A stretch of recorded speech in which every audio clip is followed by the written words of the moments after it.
Hello. Oh, look at that.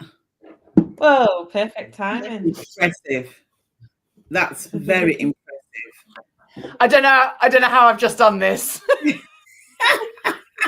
You just love us so much you couldn't wait to get on. I'm literally running. I've got the trainer socks on. For anybody who doesn't know what we're laughing at, Naomi's been on the motorway. She didn't think she'd make it, and she has. She's made it. It's like, how? And can I tell you the funniest thing? I didn't realise we'd gone live.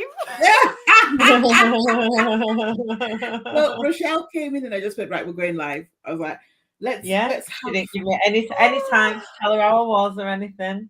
No, I was because I'm absolutely dying. Are you okay? Have you been to the restroom? Have you had water? Well, shall I maybe do a bit of an overshare, seeing as we like to be really honest and open here? Let's do it. Okay, today has been one of those days. Oh, I won't do all of it because otherwise it'll be a 45-minute session on my day. But I took the wrong not even the wrong junction, the wrong motorway. No. The fog was so bad this morning that I couldn't actually see the signs until I was underneath it. So I took the M6 instead of the M42, which cost me 45 minutes on top of the journey I had. I'd been to the toilet like a good 50-year-old girl before I left. But as you all know, I am very on the ball with my well-being and health. So I drank my 2 litres of electrolytes in the car like I usually do. And then guess what? There were accident after accident after accident because of the fog. And I could not get to a service station until an hour ago. And I was literally in the car. I can now imagine what it might be like to be in labour and not be able to get to a hospital.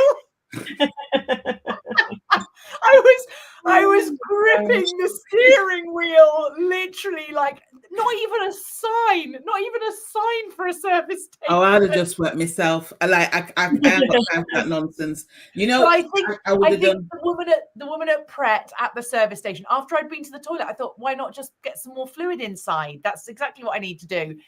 And she said, this one's on us today. Bless. And I thought, she knows what I've just been through. Right? Yeah, I haven't got time. My bladder has not got. I mean, I'm not saying that I do it myself, but I you know. I'm not saying I do, but I'm not saying I do, but I do.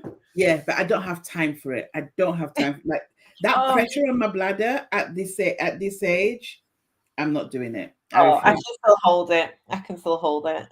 All right. Well, I clearly managed to hold it for about 3 hours. Yeah, I've not got to that stage yet. Unless I'm on a trampoline, that's a different story. Oh, see, that's youth talking. Saying I can still hold it, and that's impressive. From having babies. Oh, Kevin says I'm off to game. Go enjoy your gaming, Kevin. He's gone off to game. You know, like he's a gamer. Oh, yeah, just left a message for us. Told us to have a beautiful day. Oh, that's very nice. Why do I never see the comment? Oh, I know why. Because I'm always, for some reason, it defaults to the private chat. I've now made sure that it comes onto the comments. But Kevin came onto Instagram, so I'm battling back and forth. You see, so he came on Instagram and said I'm off to play games. Well, there you go. How are you, Rochelle?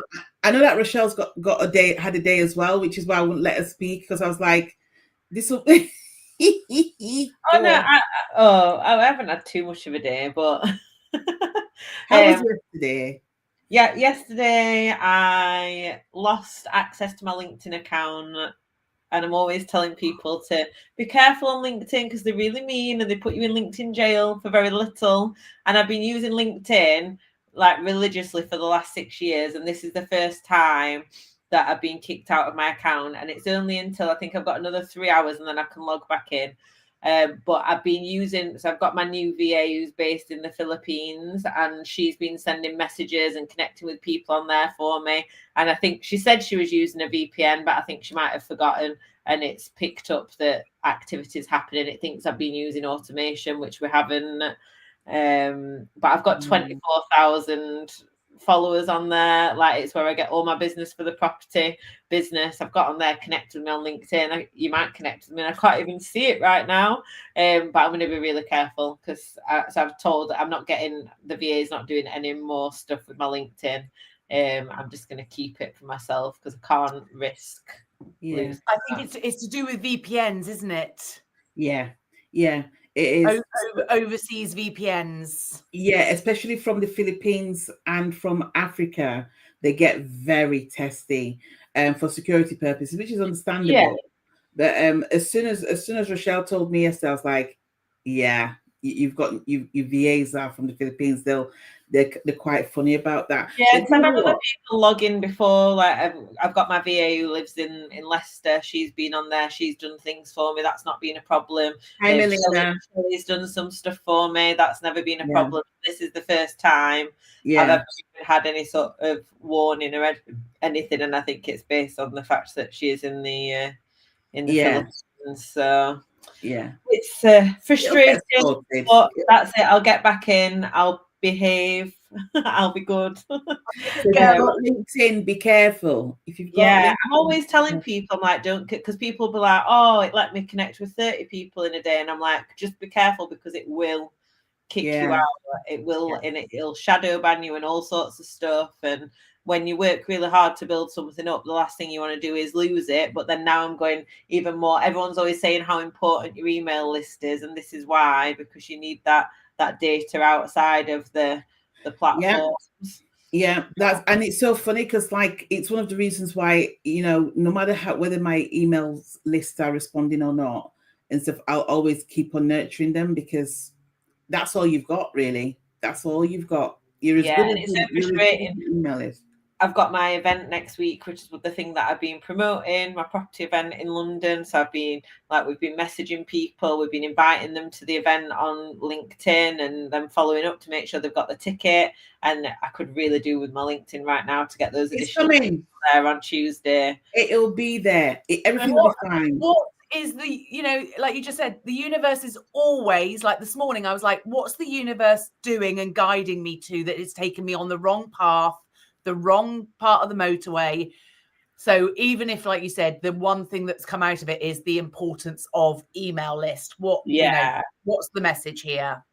If nothing else, you got content out of it. There you go. Oh yeah, that's it. And I was like, well, I'm going to write on Facebook about it, and people are going to interact with it, which means there you go. I'll add a little bit about my event at the end so that people can see it. Yes. You wait till you see my post tonight. Yeah. Naomi, are you coming to Rochelle's event? What event? Oh, Naomi, do you not even follow me? I have a property event next week, Tuesday, in London. I would love to be there, but guess what? You're another event. Say again? You're another event. No, I am on a self-enforced travel and event ban for the rest of the year. Oh, I like that. I have made a conscious decision. Yesterday was my last in-person event for the year. I saw you left it a bit late. You've been to quite a few. I saw your list. Just a few.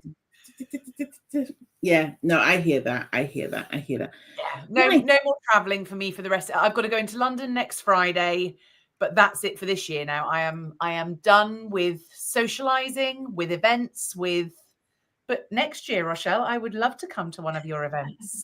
Well, no, it's my first in-person event, but it's not going to be my last. There you go. There you go. And that's why we're having it. But whilst we're here, hello, everybody. I can see people coming on. We've had 22 people being on, then we've had people leave, then we've had people come on, then we've had people leave. But hello.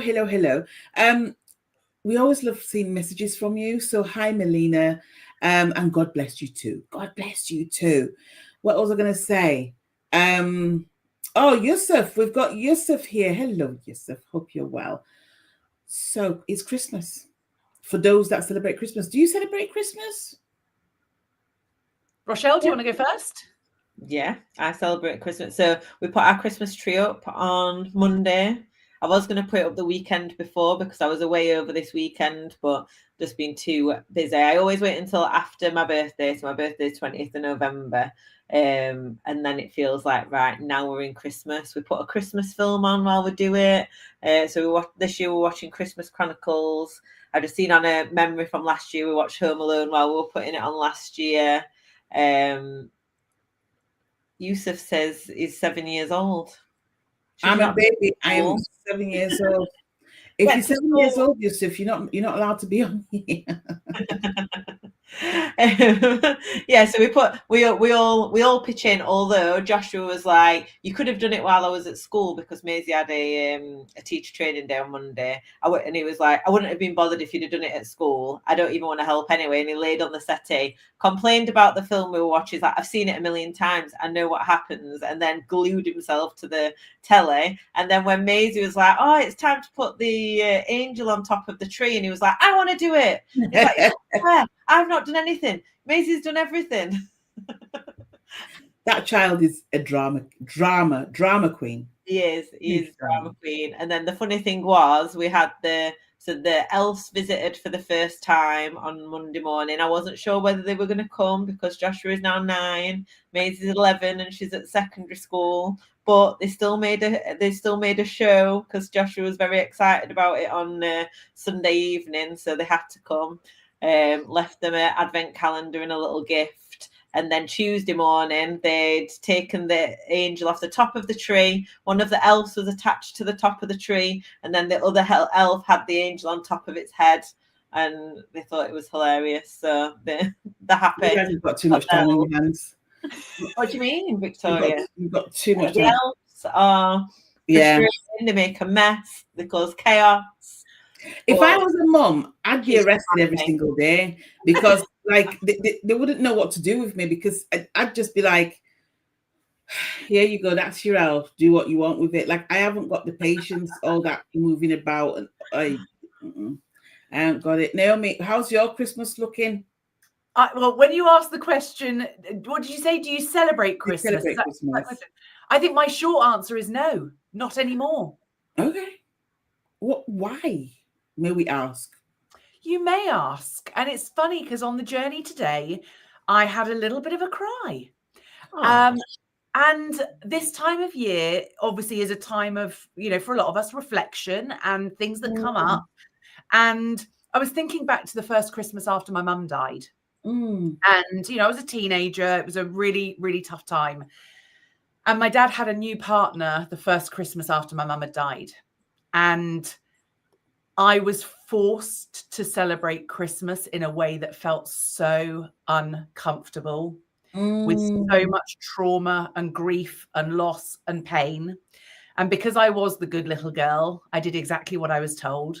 And I did that for 31 years. I've done what everybody else wanted of me. Ouch.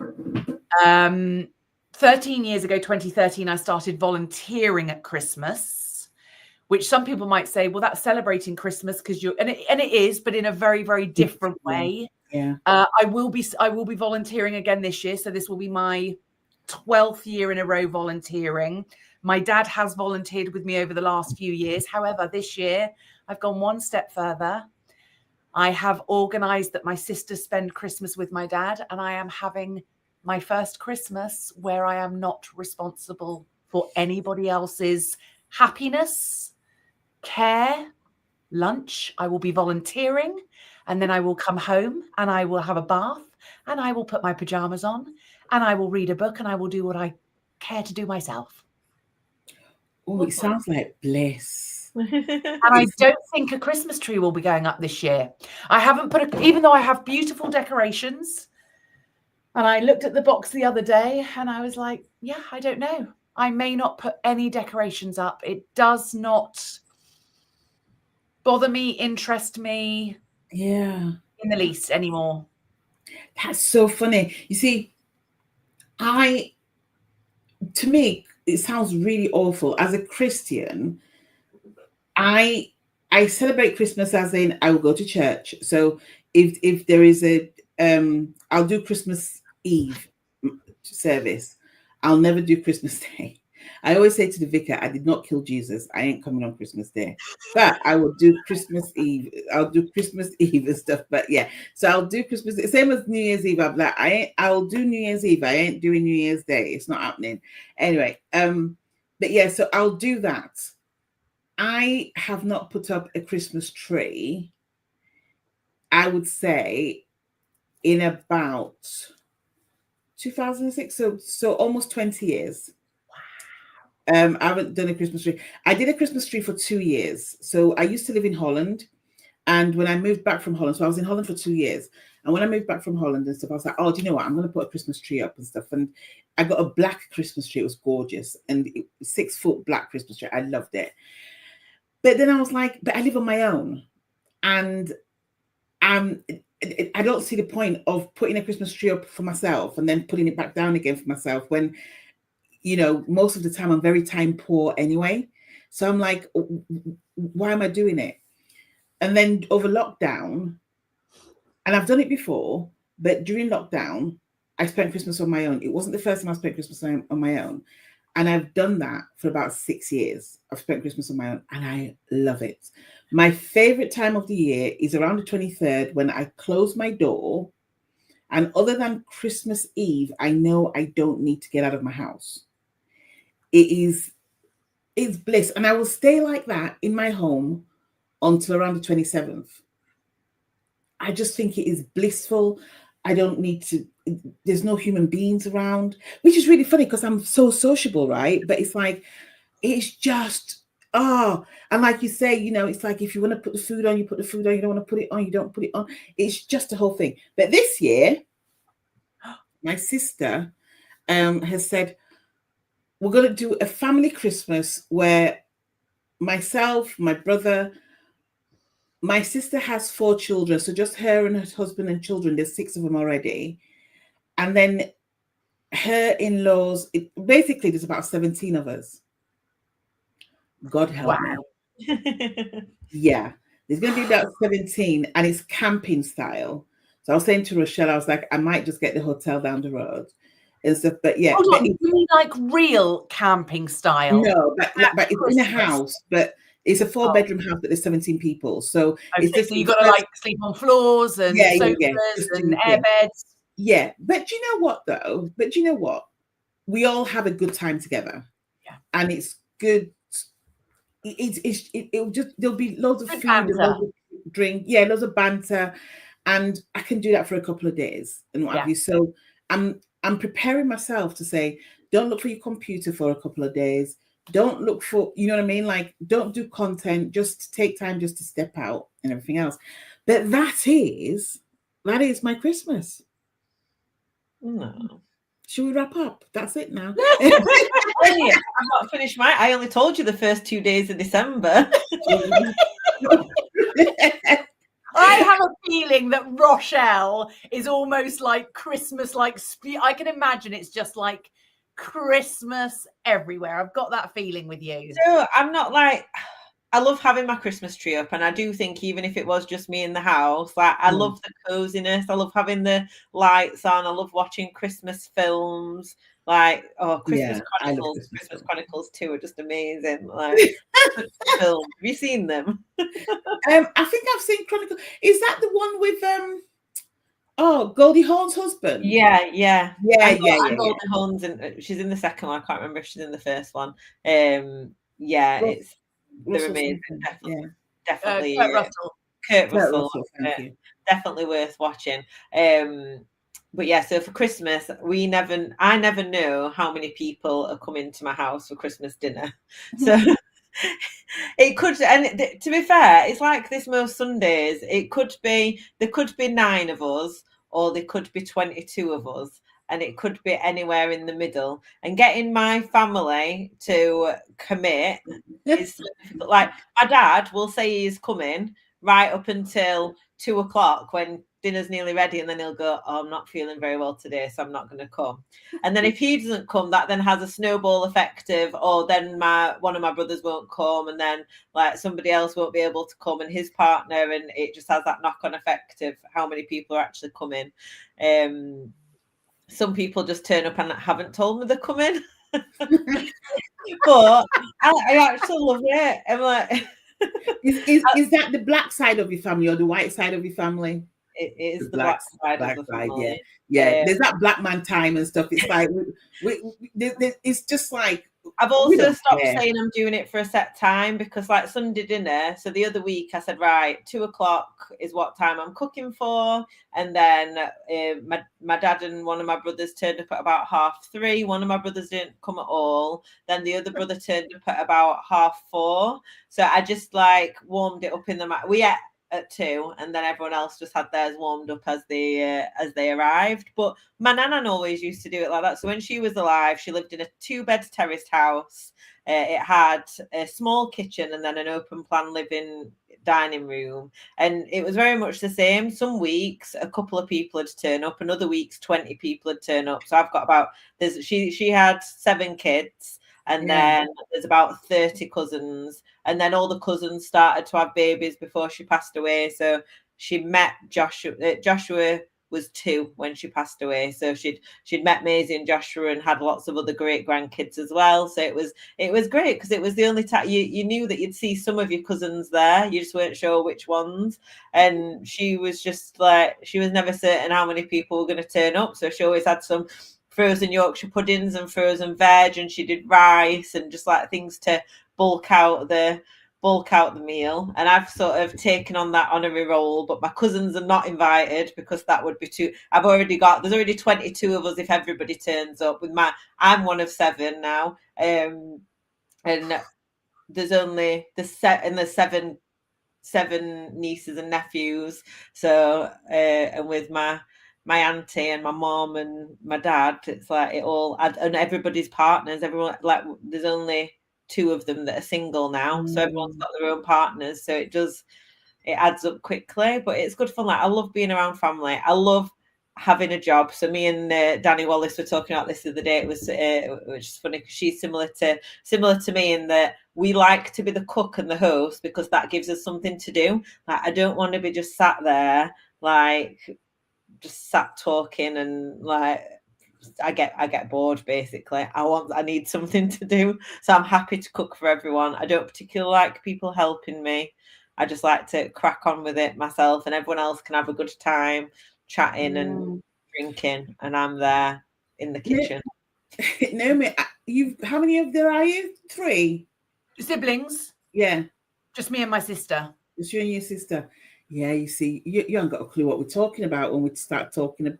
And to be honest with you, we've spent one Christmas together in 31 years. Really? Wow. Yeah. Do you get on? Okay, so that's a no then. Whereabouts is it being published? All over the world. Right, let's just say that I have been the default daughter for 31 years. I'm the sponge of the family that mops everything up and has done the dutiful thing. And not everybody wants to do that. And so I have accepted that I am different and that I choose. But also this year I've decided that I also get to choose, that I don't have to do things out of duty. Yeah. And it's so funny you talking about like having 20 people around to your house, and I'm there going like, literally my nervous system when you say that, I'm feeling like, but here's the irony, I'll volunteer and serve 200 people lunch on Christmas Day and talk to them all and make their day as great and as bright as I possibly can. But I do not want anybody in my home. Yeah, but you know what though, it's very different. So normally when I spend Christmas on my own, every 23rd of December in London, I will volunteer. I do Basket Brigade, which is part of Tony Robbins' initiative. So I'll always go and I'll always deliver. That's my favorite bit. I can't be bothered sat there putting potatoes in the bag and stuff. I'm like, get everything ready, give me the hampers. I'll go as far as you want me to go, and I'll go and deliver these to these unsuspecting families. I think it's very different when you feel obliged to do something. And so I'm an amazing cook, and I love to cook. I pretty much cook for myself every single day. As soon as somebody else comes into the mix and they expect it, Yeah. I don't want to do it anymore. And I think that's what it is really. And so it's like, and I also get it with the dynamic in families as well, because not so there's 6 of us, but everybody pretty much has a role. So I'm the person that my mum will call. So she called me 2 nights ago when she couldn't sleep, when she wasn't well. I'm the person she'll call when she's, mainly because she knows that I can do the healing for her and get her better. But overall, she will. I'm the person who calls my mum in the morning. So I call my mum first thing in the morning, 7 o'clock. Then I'll call her sometimes around midday. Then I'll call her again in the evening before she goes to bed. I'm that person that does that. I've got other siblings that don't do that, but they'll call her every other times and stuff. But my mum also finds that she can talk to us about different things. Yeah. So it kind of eases it and stuff. Do I feel like sometimes a lot comes towards me? Yes. But also one of my other sisters as well takes a lot of that brunt as well. So I just think I think people are different. And I made a decision a number of years ago to stop getting angry at, especially my brother, like getting angry at my brother, like, why aren't you calling? Why don't you speak? Why aren't you doing this? I was like, I'm done. I'm done. And I said this to a sibling of mine when my dad was still alive. I said, they're not just my parents. One day they're gonna go, and that day when they go, it will be our parents that have gone. It won't be just my parent. And you know what? The day my dad died, and when we went to bury my dad, I buried my dad knowing that there was nothing left unsaid. And to me, that was the greatest honor that I could ever have, because I was like, as I put you in this ground, I know that I will never walk away from here and go, God, I wish I'd said, like, it was done, it was dusted. Like I did everything I could for him up until his dying moment. And I was like, and that's what you get when you decide not to be present, and when you make those choices, is that you choose the possibility of huge regret. And I didn't want that. So, but everybody's different, and maybe not everybody feels regret. I don't know. So I stopped getting angry, and in a way, my siblings, and I promise you, my siblings have a huge input in my mom's life. But I think everybody has just carved out their role within their life. So like, I have one sibling who just talks politics with my mom, and my mom finds that entertaining. Yeah. And I'm like, but why didn't you tell them you weren't well? I'm like, so I just said that, do I? Do you know? It's really interesting because I've talked quite a lot to my mum about this, because we've got 7 siblings. We've all got very different relationships with each other. So we've got my dad's got 6 of us. My mum's got 3 of us overlapping, if that makes sense. So me and one of my sisters grew up together, living under the same roof. So we've got that kind of relationship where we can't remember a time where we didn't have each other. Then my littlest sister, who's only 13, I've never lived with her, whereas my other sister did live with her when she was a baby. And also my sister Chloe, who's my full sister, she's very much like she even though she's 32, she acts like she's 19, and she's like seen as the cool one. And I'm the uncool one. So B, my 13-year-old sister, has got a different relationship with her, because she sees her as being really cool and like, oh, we could go clubbing together, whereas I'm more like a mother figure to be. And then one of my brothers lived with me for about 3 years. So again, I've got a different relationship to him to what my other sisters have got with him. So there's all these different family dynamics based on like what our relationships are, what our personalities are like the ages, our parents, and it's quite interesting to see. And we've just had our new sister come into our lives. I can't remember if I've talked about that on here. I think I have. She's 10 years younger than me, but she fits in like a glove so perfectly. And again, we're all finding out what those relationships look like as well. I think what's really important to say as well is that I only discovered this not like recently, probably in the last couple of years. No two siblings have had the same parents. No. That part, 100%. So we think like my sister and I have had the same upbringing. We Yeah. were born in the same house. We went to the same school. We had similar friendship groups, all those different things. But I only discovered this a few years ago that actually we haven't had the same parents. We have had completely different experiences of our childhoods, etc., etc. And, you know, interestingly, you say there, Vic, about no anger. I think there are still some levels of anger in me that are, and probably more so at the moment, because my dad is relying on me so much more emotionally than ever before. And that's a lot of weight to carry that was like, I didn't ask for that weight to carry. So I think it's about navigating. And could I maybe just say that I see so many women and hear so many women, and I'm sure it's not just women, but obviously that's predominantly who I speak to, and it is my client base.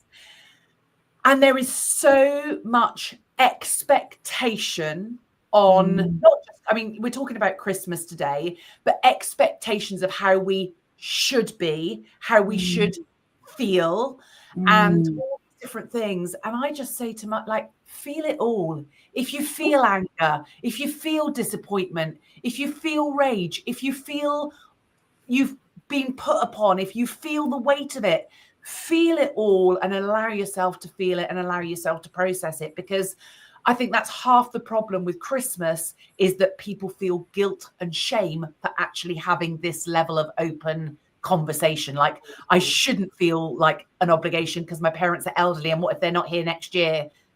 Well, you know what, that's life. Yeah.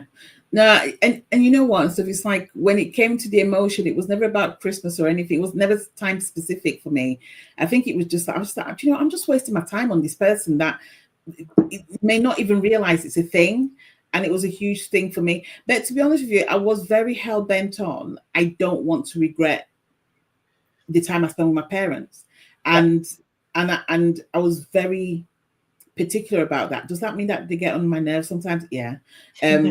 But also I did, you know, whether you get on with a parent or not, there is a connection there.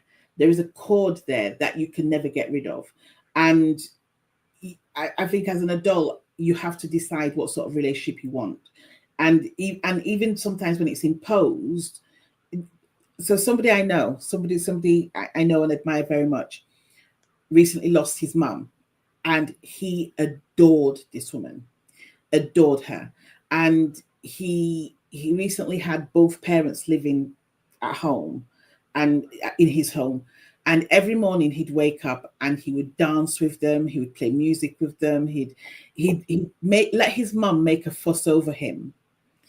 And he's not an only child. He's got other siblings as well.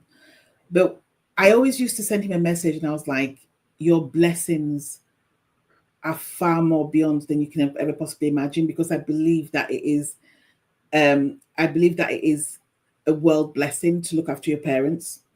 And I said that every single time. I was like, I promise you. And he wasn't struggling or anything. He's very successful, but I was like, your blessings, you don't even know what your blessings are going to look like for just showing up for your parents every day, you know. And it's not why we do it, but I wanted to acknowledge it to him, that it is such a great honor, because whilst it can be mind-blowingly, like you say, Naomi, you know, stressful, and it's a thankless task and stuff, because you like, that's all you can think of. You wake up in the morning.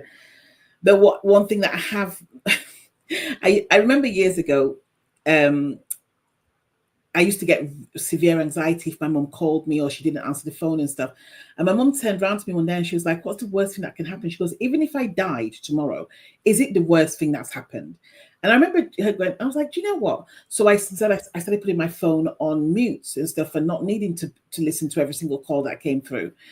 And I'm a lot more relaxed about my parents and life. But I also realize that I choose to look after my mum, and And even when she drives me nuts, I said to her the other day, I said, I think God is punishing me for not having children, and he's giving me you as a child. I said, because I'm telling you, Mother. And she was laughing her head off. I was like, seriously? I was like, at 80 years old, you should know better. And she was like, yeah, but I'm yours. I'm like, yeah, you got 6 other kids as well. Yeah. But my point is that it's like, it's an honor to look after parents. But I also believe that you only get one life, and you should choose what makes you happy, whether it's to the detriment of other people's emotions or not. It shouldn't really matter. I think there comes a time when you can say, do you know what, I've done my bit, and now this is my time, and I deserve that without any guilt. And I think people need to stop making Christmas is that whole thing where emotions after Christmas, and it's like no, like let's do better and encompass the whole year. So I'm so with you.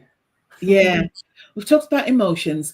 We're going into the new year, and next week we're going to be talking about we're gonna have done a year of the panel, which I cannot believe we've done that.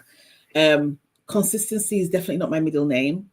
And stuff. It's just not. But I have to make an effort to get things moving. But as we go into the new year, what have been key lessons for you for this year? Because for me, I think I've had a fairly, touch wood, good year compared to the year before. The year before, I didn't even know if I'd have a business and stuff. And but yeah, so Naomi, what does 2026 look like for you? Oh, sorry, what are the lessons first, and then we'll go to what does it hold for you? Lessons. Listen to my gut. Yeah. Why are you laughing? She always laughs at me too, Naomi. You are not alone. It's only because the answer you were saying and stuff was very similar to kind of the answer I thought you were going to say and stuff, but just in a different language. So yeah. What did you think I was going to say? I think you were going to say something about people not keeping the word and stuff, and sort of like. and I guess that's what it kind of ties into. Actually, maybe listen to my gut is not the right. Maybe that was the initial thing I thought. Actually, trust myself. Right. So I have built trust with myself over the last couple of years that I never, ever, ever had before. Mm. And I feel like this year the universe has tested me to see how much how much I am really trusting in myself. So, and I guess I see that and feel that as gut, but actually it's trust. So I think for me this year, it has been refining that trust relationship with myself and walking away from things this year, people, environment, spaces, agreement. I say agreements, like not as in me backing out of them, but as in just letting them go. Like investments, fine. You know what? They can just go. So this year has definitely been a year for me of letting go. And yeah, so letting go, trusting myself. There's God, if you ask me like my lessons this year, we'll be here for a week. There's just it has probably, I think it has been my biggest year of growth, professional and personal and spiritual and everything. And it was only when I was typing that post this morning of like just the speaking events this year, and I was like, my God, like I keep forgetting how much I've achieved, done, accomplished.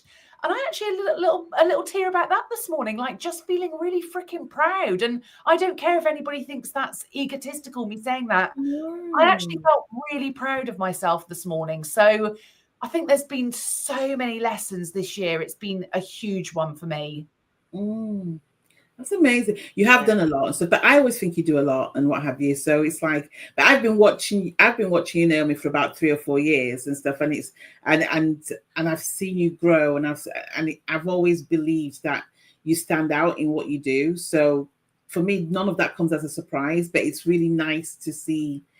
It's almost like you've walked into yourself. It's like you walk into yourself and you go, oh, these are my hands and this is my neck and this is my head and oh, it fits and stuff and this is me, and it looks good. It looks good on you. It looks good on you watching you and stuff, for sure. You're welcome. And Rochelle, what about you? What are your lessons? Well, I think, like, leading on from what Naomi was saying, like, it's easy to forget how far you've come. And like, for me and you, Victoria, like, we both had quite a bad year last year, and then this year has been really good, but then at the same time I've not been where I want to be, so I've struggled to feel that gratitude to how far I have actually come.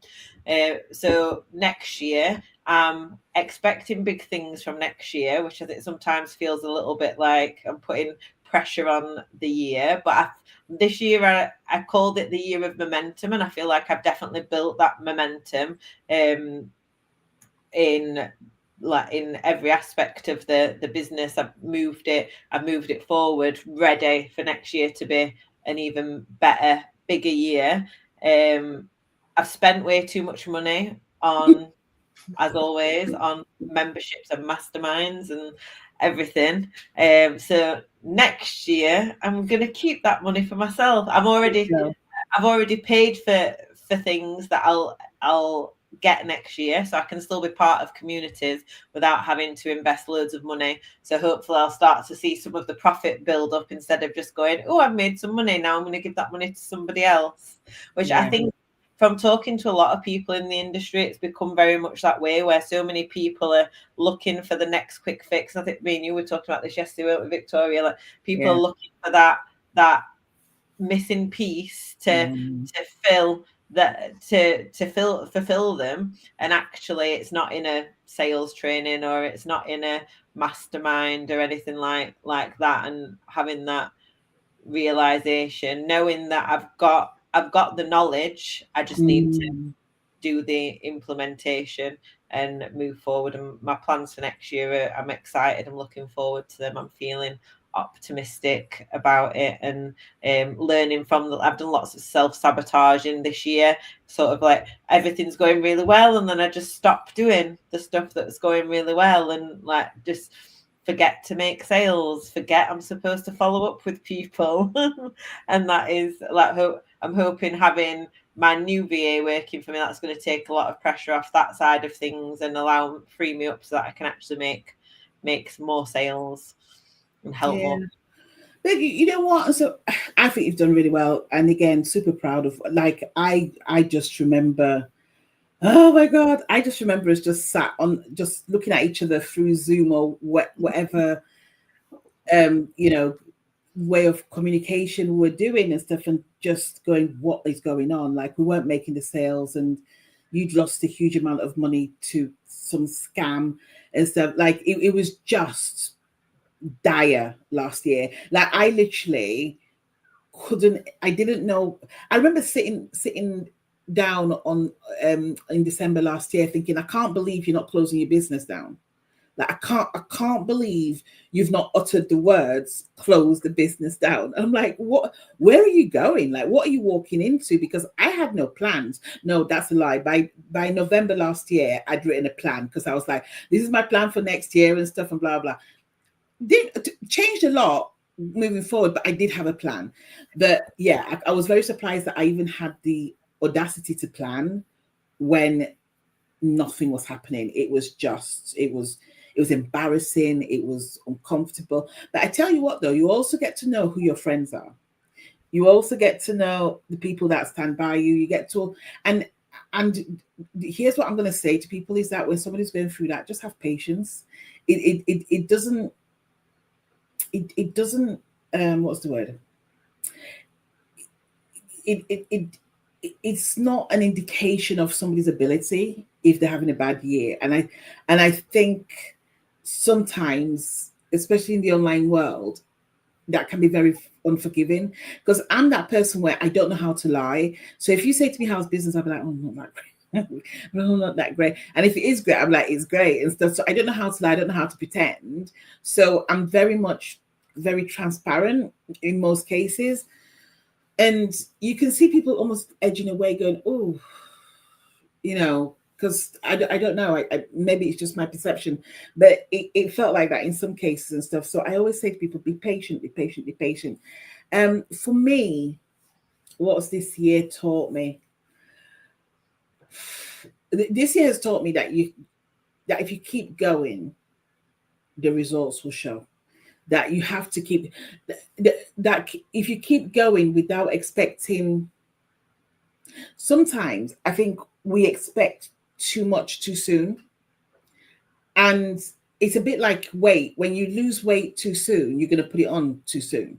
So it's like sometimes you need to nurture, like your body needs to get used to being successful, to build, to pivot. And the most successful people who have done it and have got longevity have done it gradually. They've not just sprouted from nowhere. And I've learned, it's not learned, but just acknowledged that just being patient with myself has really, really paid off. And I'm being patient with myself in a way where I've focused on the result I want rather than the activity I want to do. So one thing I was going to say to Rochelle as well is that you need to give yourself the leeway that you're a mum of two. You're running two businesses, you're looking after people. There's only so much you can do. And there are times when I've gone to bed and not posted, and I'm like, is that going to change the trajectory of, like, if that's the one post that's going to change the trajectory of your business, so be it. Like you can't be everywhere all the time. And being able to pay for a VA, I think, is just a huge honor to be able to do that, because it's like, wow, I can get things done. And I'm not going to say more about this, but last night or yesterday evening, something major happened that made me, I'd kind of forgotten my earning potential in this industry. And yeah, and big things are happening. Massive, like huge is all I can say. Huge. But also it's made, like, I slept last night, but I think I messaged Rochelle about 10 o'clock when I'm wired up. Like I'm wired up. Like there's so much going through my head. And it's a different dynamic, but it's still doing what I love to do. But yeah, it's something landed on my table yesterday that has just completely transformed everything. And it's shown me that I play small sometimes. Like I play small because I just want to fit in. And it's like, I'm a badass at what I do. I had a meeting yesterday that had some very senior people go, bloody hell. I actually got a call from someone going, that was nuts what you just did. And I'm like, I am good at what I do, and maybe delving into the dynamics of business is taking longer, but I'm sure at what I do. And as a result, guess what? I get rewarded for that. So that's 2025 for me. Amazing. I know. Excited. So any what's the word? I feel like we're ending this sort of like quite abruptly, but I don't want it to be abrupt. But what are you looking forward to for 2026? Like, what's that one thing that you think 2026? This is where we're going, Rochelle. One thing's hard. One.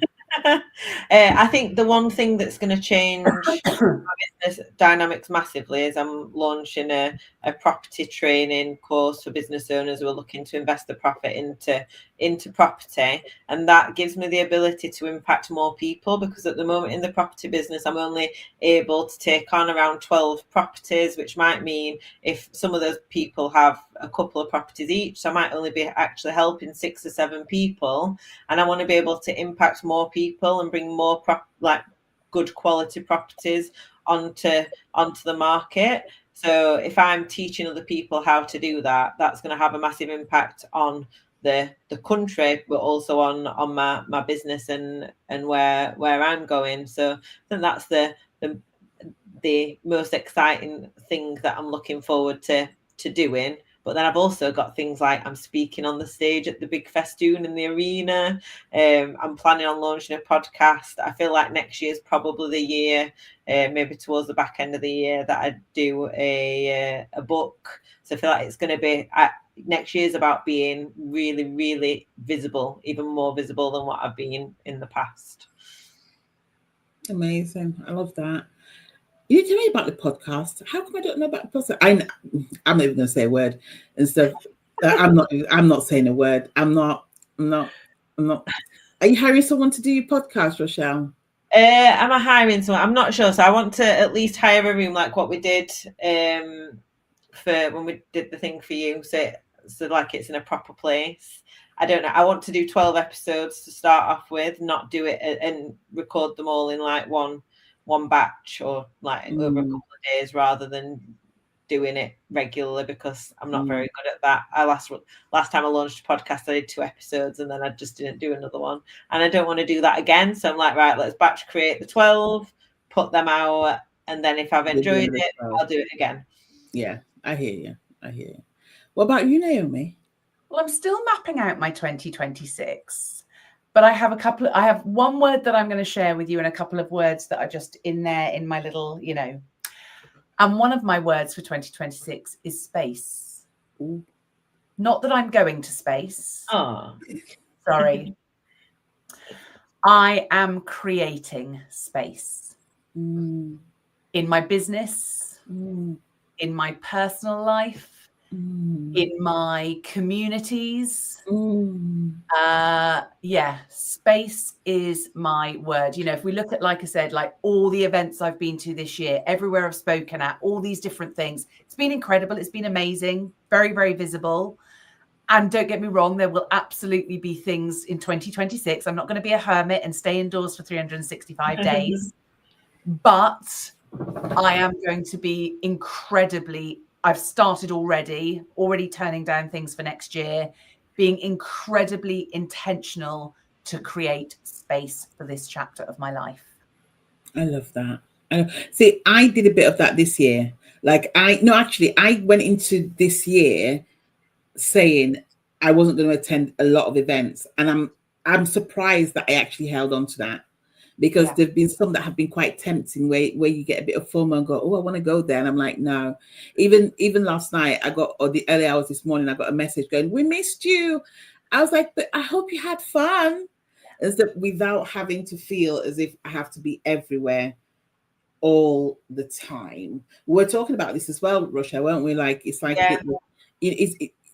I was like, I used to feel as if the opportunities wouldn't come if I didn't go to events, but actually, if you've created enough momentum for your visibility, people will remember you if it's meant to come to you and stuff. So it's like, I don't need to. But it's also allowed me to take a step back and just watch what's going on and go, actually, I really don't want to be part of that. or I want to be part of that, but selectively. Yeah. I think what's been interesting for me is I've actually attended more events over September, October, November than I probably ever have done before. And what I've loved about it is I met some people at the beginning of October that I'd never met before. And by the end of October, I'd met them like 5 times and built really good relationships. And I love that. Like, I do love being around people, but I do struggle to get the balance between I need to have time at home. I need to have time when I'm at all these events. I've not had much time for the business, and I've definitely felt the knock-on effect. But I've got some really good quality, like people that I'm speaking to about investment in property, which I wouldn't have got if I'd not been meeting them in person. But one of the realizations I've had, I think there's some things that you kind of outgrow when you've done them so much. And like, I've been to so many like of these multi-speaker events, and I like when I first started going, so the first one was EA with Stephen Bartlett, and I absolutely loved it, and I sat there and I watched every single speaker and I took so much away from it. But then after like 3 or so years of going to those kind of events, it starts to get a bit, you feel like, oh, I've seen this, I've not seen that speaker, or sometimes you haven't seen that speaker, and it feels very much the same. So I think similar to networking events, I stopped going to property networking events because they were all very much the same. So I'd only go to a property networking event if I was speaking, and I think that's going to become the thing for maybe not next year, or not at the beginning of next year, but when I'm going to these events, it's going to be because I'm speaking at them and not just as a guest in the audience, because I know so much already. I'm not saying I know everything. There's always so much more to learn, but I need to focus on that implementation rather than taking on new ideas. And like, you know what it's like with the ADHD kind of brain, where you're like, oh, I want to do this and I'm going to do that, and then you end up doing nothing. So for me next year, it's all about community. I really want to grow community. I want to grow. I've got an idea for a community for myself, as in what community I want to be part of. And then I really want to grow my community.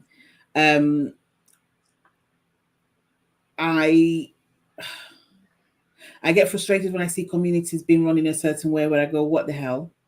Mm-hmm. And I believe that the only way to make it better is to create your own and run it the way it should be run. And also be held accountable when you fail. You know what I mean? Like, and learn from that as well. So, because the thing is that I can turn around and criticize people and say, oh, well, you didn't run your community well. But the truth of the matter is, and so it's like, I'm sure that person, when they created a community, didn't think, oh, I'm going to mess up or be unintegral or whatever it is in this space. So, but yeah, I in my mind, I really want to grow community, for sure. There's a lot of things that I want to create, but you know, there's stuff that I've been working, especially like around the messaging side of things. I've been going back and forth and back and forth and back and forth. And every weekend I go, I got it. Every week. I got it. I ain't got it. Literally every week and stuff. And it's funny because I've not changed too much recently, and I feel, and I'm like, okay, just slow down. So I've made a decision not to change any of my handles, only because and stuff. It's like I just get stuck with it, and it gets very frustrating. So, and I keep thinking, should I work with someone? But deep down, I'm like, I don't know if somebody can help me. And there's a couple of people that I can think of, but I don't know what they'd produce. So for me, I'm like, if I create a community, then I can speak to them and speak with them and grow that and close that gap. But most importantly, create a space where people need what I or want what I've got, and create a space. And I'm cheating, live events as well, because I started live events this year. We're doing one next year. I really want to be in a space where I'm doing more live events than in online. And I don't want to just be on the online space. I find that it's like a universe. It's a universe of its own. And I don't care much for it. I feel like it's very unrealistic. And I want to meet real people. I just want to meet real people, and people who could use with my help, rather than people who think they need my help but don't. There you go. Well, we'll see you next week.